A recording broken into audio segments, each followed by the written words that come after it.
നമ്മുടെ SSLC-യുടെ പരീക്ഷാഫലം വന്നു. ഇനി താമസിയാതെ ഹയർ സെക്കൻഡറിയുടെ പരീക്ഷാഫലവും വരാനിരിക്കുന്നു. അതിന്റെ പിന്നാലെ ദേശീയ സിലബസ് ആവുന്ന CBSE പോലെയുള്ള പരീക്ഷാഫലവും വരാനിരിക്കുന്നു. കേരളത്തിൽ പൊതുവിൽ ഏറ്റവും കൂടുതൽ A+ നേടുന്ന സംഭവം മലപ്പുറം ജില്ലയിലാണ്. പക്ഷേ ഈ A+ കൊണ്ടൊന്നും ഒരു ഗുണവുമില്ല എന്ന് ആദ്യം മനസ്സിലാക്കണം. കാരണം ഫുൾ A+ നേടിയവർക്കെല്ലാം തുടർ പഠനത്തിന് അവസരം ലഭ്യമാകുന്നില്ല.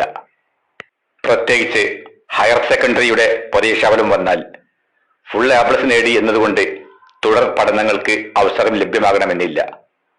നമുക്കറിയാം, നമ്മുടെ രാജ്യത്തെ ഏറ്റവും വലിയ വിദ്യാഭ്യാസ സംവിധാനങ്ങളായ ഐസറുകൾ, അതുപോലെ IIT-കൾ, NIT-കൾ, എയിംസ്, മെഡിക്കൽ കോളേജുകൾ, സ്റ്റേറ്റിന്റെ കീഴിലുള്ള മെഡിക്കൽ കോളേജുകൾ, അതുപോലെ LLB, നിയമപഠനം എന്നിങ്ങനെയുള്ള നിലവാരമുള്ള ഏത് പഠനങ്ങൾക്കും പ്രത്യേക പ്രവേശന പരീക്ഷയുണ്ട്.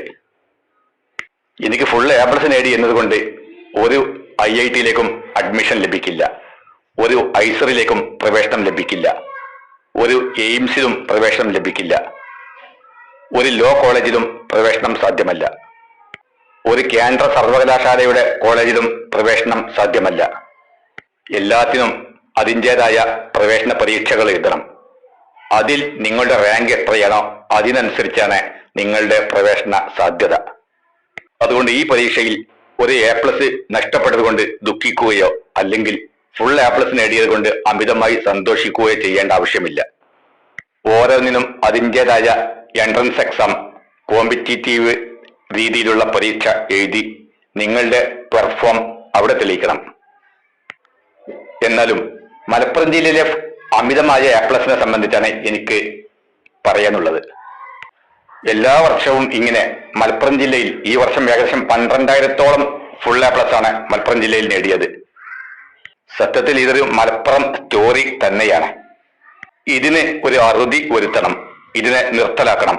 അതിന് ഏക പോംവഴി ജില്ല വിഭജിക്കുകയാണ്. മലപ്പുറം ജില്ലയെ പൊന്നാനി ജില്ല, മഞ്ചേരി ജില്ല എന്നിങ്ങനെയുള്ള 2 ജില്ലകളായി വിഭജിച്ചാൽ മലപ്പുറം ജില്ലയുടെ ഈ ഫുൾ A+ 14,000-ൽ മുകളിലാവുന്നത് ഒന്ന് തടയാനാവും.